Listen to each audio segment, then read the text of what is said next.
Foodies Academy. Konsumen saya kok menghilang? Nah, kali ini kita ketemu lagi untuk banyak membahas mengenai customer insight. Ada masanya ketika kita punya bisnis kuliner, konsumen yang datang sangat ramai. Konsep produk campaign yang kita jalankan rasa-rasanya sangat mantap dan tepat, sehingga kita sangat percaya diri.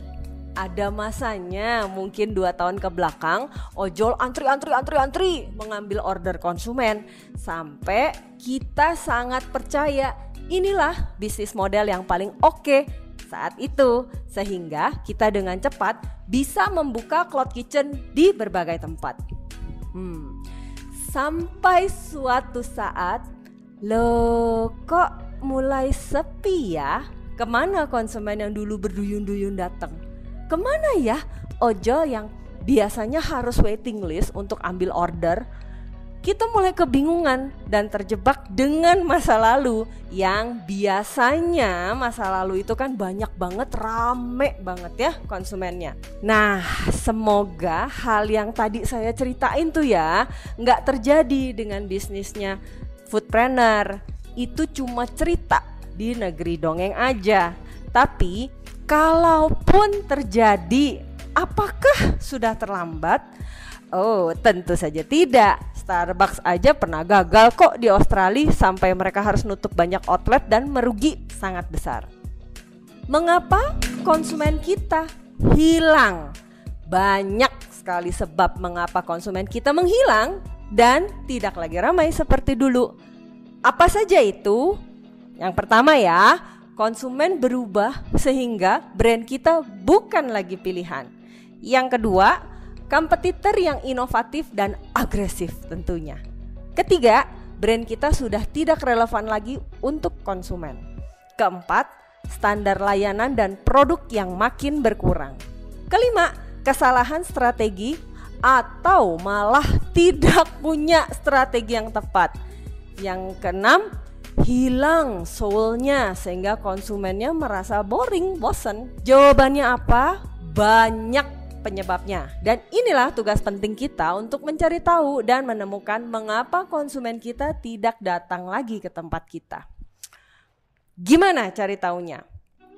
Bicaralah kepada konsumen tersebut. Bisa bicara lewat survei, bisa bicara lewat deep interview, bisa sekedar ngopi dan ngobrol bareng konsumen.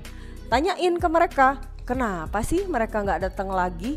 Atau kenapa sih mereka udah gak order delivery lagi ke tempat kita? Dan bertanya dan memahami ya teman-teman ya, kita bisa menemukan insight untuk menyusun ulang semua hal, baik dari sekedar tactical maupun sampai merubah fundamental dari bisnis kita, seperti mengganti segmen konsumen atau merubah core produk kita sehingga kita bisa kembali rebound. Kemudian B, bagaimana mengembalikan konsumen agar kembali datang ke brand kita atau memunculkan kembali ojol yang melakukan order. Nah, ini juga penting ya. Yang pertama, kita cari konsumen baru ya. Cari konsumen baru, target market baru yang saat ini punya potensi untuk digarap.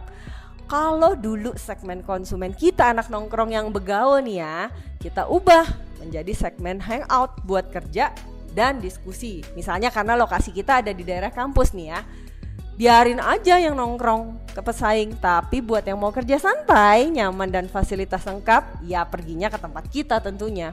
Implikasinya apa? Ya tentu misalnya kita harus redesign kembali nih ya tempat kita sesuai dengan target market yang baru dan konsep brand yang baru. Harus melakukan inovasi, merubah menu, nambah fasilitas, tapi membuat brand kita kembali punya harapan untuk bisa berkembang. Yang kedua, kalau tadi yang pertama kita ngomong konsumen baru ya, yang kedua adalah penawaran baru. Konsumen mungkin udah bosen dan ngerasa brand kita gitu-gitu aja lah gitu, sehingga kita sebagai pemilik brand perlu ngasih penawaran baru agar mereka kembali antusias untuk datang ke brand kita. Contoh nih ya, misalnya dengan meluncurkan menu baru Bisa juga dengan bikin program GRES, misalnya open mic atau event, konsep desain baru dan lain sebagainya, yang tentunya membuat konsumen ngomong, kesana yuk, seru-seru lagi nih kayaknya sekarang di tempat itu. Nah, penawaran baru ini implementasinya banyak sekali tentu saja ya, disesuaikan dengan insight yang kita dapatkan dari hasil riset konsumen dan kompetitor. Sehingga penawaran baru apa yang kita keluarkan akan membuat romancing the customer, simpelnya membuat konsumen kembali kangen sama kita dan tentu datang lagi sama kita ke tempat kita. Yang ketiga, berikan janji yang baru. Nah, maksudnya gimana nih ya?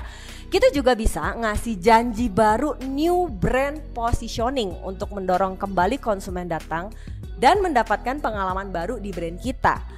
Dulu tempat kita misalnya dikenal mahal. Sekarang kita bangun nih janji baru bahwa di tempat kita sangat affordable, mudah terjangkau buat target market kita. Sangat terjangkau buat target market kita. Dulu secara brand positioning kita lebih dikenal sebagai tempat makan. Sekarang janji baru kita adalah tempat hangout dengan variasi menu meriah. Jadi biarpun ini warteg atau nasi rames, jangan khawatir, buat sekedar nongkrong dan ngopi itu juga enak. Kembali lagi tentu aja ada konsekuensi ya, dimana janji baru juga butuh effort untuk membuat janji tersebut terwujud sesuai dengan harapan konsumen. Yang keempat, berubah menjadi baru. Tinggalkan kenangan lama, buang jauh-jauh cerita sukses lama ya, karena semua itu adanya di masa lalu. Dalam bisnis yang paling penting adalah adaptasi dan inovasi ya. Jika akhirnya kita harus berubah secara signifikan, ya berubahlah. Misalnya dulu jualan martabak, sekarang jualan sambal bakar. Karena kenapa? Target marketnya sangat besar di market sambal bakar ya. Dan hal ini lebih realistis buat kita sebagai business owner. Buat apa idealisme kalau konsumennya nggak ada? Nah, foodpreneur, jangan panik ya kalau konsumen kita hilang. Lakukan riset, susun ulang strategi dan segeralah do something. Karena pada dasarnya konsumen itu selalu ada, cuma mereka pindah aja ke lain hati, pindah nih ke pesaing. Jadi tugas kita adalah pindahin lagi konsumen tersebut dan dari pesaing ke tempat kita. Nah, semoga sharing kita yang saat ini bisa bermanfaat ya buat teman-teman foodpreneur semua. Semoga bermanfaat dan keep learning.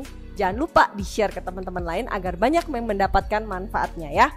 Kita dari Foodies, the first F&B edtech in Indonesia.